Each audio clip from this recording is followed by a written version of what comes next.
Telur merupakan bahan makanan yang sering dikonsumsi oleh orang Indonesia. Harganya yang murah, mudah didapat, dan kandungan gizinya yang menyehatkan bagi tubuh menjadikan telur banyak dikonsumsi oleh masyarakat. Pada satu butir telur didapatkan putih telur dan kuning telur. Banyak anggapan di masyarakat tentang perbedaan kedua kandungan gizi bahan tersebut. Apa saja kandungan gizi dari satu butir telur?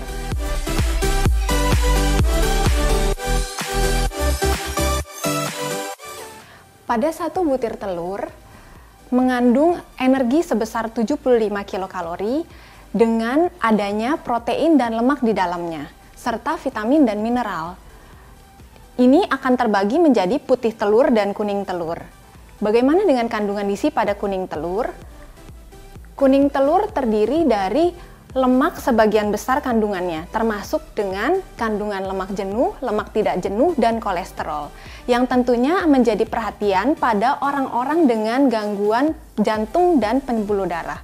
Selain itu, meski tidak setinggi kandungan protein pada putih telur, kuning telur juga mengandung protein yang berfungsi untuk proses regenerasi atau perbaikan sel dan pertumbuhan sel baru.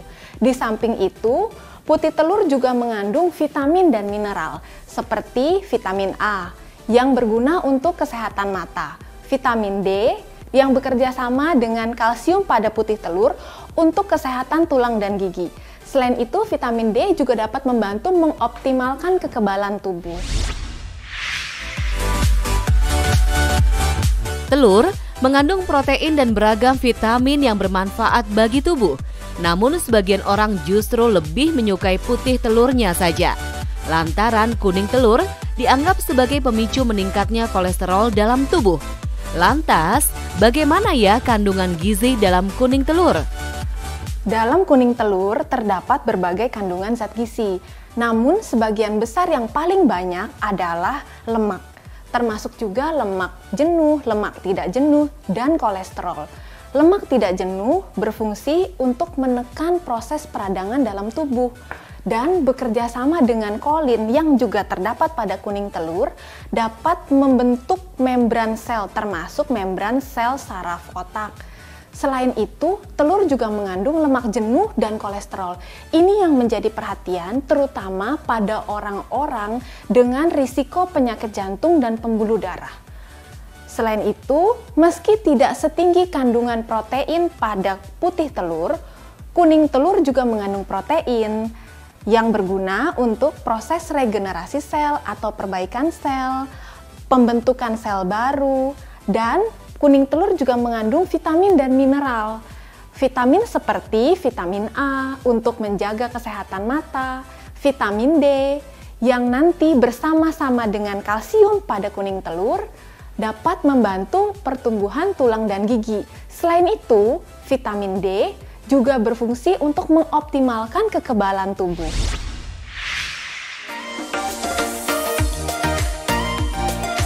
Di mana ada kuning telur, di situ tentu ada putihnya. Meskipun keduanya memiliki manfaat yang berbeda, namun telur merupakan sumber protein yang lengkap dan sedikit kalori. Namun lebih sehat mana ya? Mengonsumsi putih telur atau kuning telur, dan bagaimana perbandingan gizi dari keduanya? Untuk putih telur, kandungan sebagian besarnya adalah protein dan tidak ada batasan konsumsi untuk protein. Untuk orang sehat, dibebaskan untuk konsumsi protein. Namun harus berhati-hati pada orang dengan gangguan ginjal, di mana protein akan membebani kerja ginjal. Sehingga pada orang-orang dengan gangguan ginjal, asupan protein salah satunya adalah putih telur harus dibatasi. Lalu bagaimana dengan kuning telur? Kuning telur sebagian besar kandungannya adalah lemak. Meskipun terdapat lemak tidak jenuh, namun besar juga kandungan dari lemak jenuh dan kolesterol, di mana untuk batasan asupan kolesterol orang sehat adalah kurang dari 300 mg per hari. Pada satu butir telur, kuning telurnya mengandung kolesterol sebesar 180 mg. Sehingga harus dibatasi untuk asupan kuning telur. Sedangkan untuk orang-orang yang memiliki resiko penyakit jantung dan pembuluh darah, didapatkan batasan asupan kolesterol sebesar kurang dari 200 gram. Sedangkan pada satu butir telur mengandung 180 mg kolesterol. Sehingga pada orang-orang dengan gangguan penyakit jantung dan pembuluh darah, tentu saja asupan kuning telur harus dibatasi.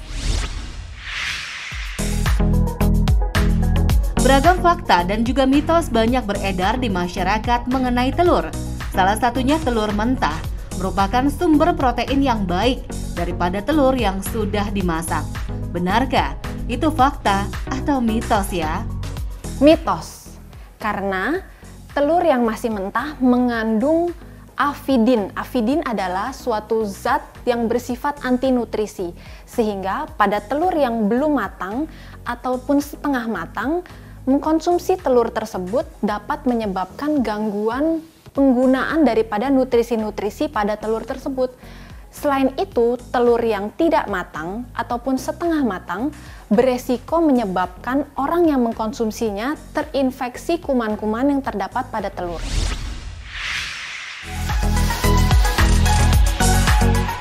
Fakta mitos selanjutnya, telur yang berwarna coklat lebih sehat untuk dikonsumsi dibandingkan telur yang berwarna putih. Benarkah itu fakta atau mitos ya? Mitos. Karena kandungan gizi dari telur tidak dipengaruhi oleh warna dari cangkang telur. Namun yang harus diperhatikan adalah kecerahan dari cangkang telur dan permukaan telur yang masih intak, masih utuh dan tidak ada retakan.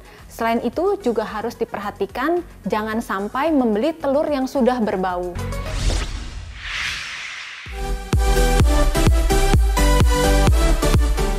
Supaya Anda tetap sehat dan mendapatkan manfaat bagi tubuh setelah mengonsumsi telur, yuk simak dulu tips dari Dr. Sani berikut ini. Pertama, perhatikan warna dan tekstur pada cangkang telur. Warna pada telur yang segar adalah coklat cerah. Dan permukaan cangkang juga harus diperhatikan, jangan sampai ada retakan. Yang kedua adalah hindari membeli telur yang berbau. Meskipun cangkangnya utuh, namun telur yang sudah tidak segar akan mengeluarkan bau pada pori-pori dari cangkang. Yang ketiga, bisa diuji dengan mengguncangkan telur. Telur yang masih segar tidak akan menghasilkan suara, sementara telur yang sudah tidak segar akan menyebabkan putih telur lebih encer, sehingga menghasilkan suara bila diguncangkan. Yang keempat, dapat juga telur diuji dengan merendam telur pada baskom yang berisi air. Telur yang segar akan menyebabkan telur itu tenggelam dengan posisi horizontal. Namun bila didapatkan telur yang direndam dalam air, tenggelam namun dalam posisi vertikal, menandakan telur tersebut berusia 1-2 minggu dan itu kurang baik untuk dikonsumsi. Akan tetapi, bila didapatkan telur yang direndam dalam air mengambang di atas permukaan air, itu menandakan telur tidak segar dan sebaiknya tidak dikonsumsi. Sebelum menyimpan telur, telur sebaiknya dicuci dulu dengan menggunakan air hangat yang mengalir. Setelah itu, telur dikeringkan. Telur dapat disimpan di lemari pendingin di mana suhu yang relatif stabil. Jangan meletakkan telur di pintu lemari pendingin karena suhunya tidak stabil. Telur dapat juga disimpan di dalam karton atau egg tray untuk mencegah kehilangan air pada telur. Dan jauhkan telur dari bahan makanan yang menyengat karena dapat mengkontaminasi telur melalui pori-pori pada cangkang telur. Bila berbicara tentang batasan asupan telur, tentu kita akan kembali kepada dua bagian dari telur, yaitu putih telur dan kuning telur. Putih telur mengandung protein, dan tidak ada batasan maksimal untuk asupan putih telur pada orang sehat. Namun, yang harus menjadi perhatian adalah pada orang-orang dengan gangguan ginjal, di mana ginjal bekerja menyaring protein dalam tubuh, sehingga asupan putih telur yang berlebihan dapat membebani kerja ginjal pada orang-orang dengan gangguan ginjal. Sedangkan batasan asupan kuning telur tentunya harus diperhatikan karena kandungan kolesterol yang terdapat pada kuning telur. Untuk orang sehat dapat mengkonsumsi 1 butir telur per hari. Namun, untuk orang-orang dengan gangguan resiko penyakit jantung dan pembuluh darah tentu saja harus dibatasi sebanyak 2-3 butir telur seminggu.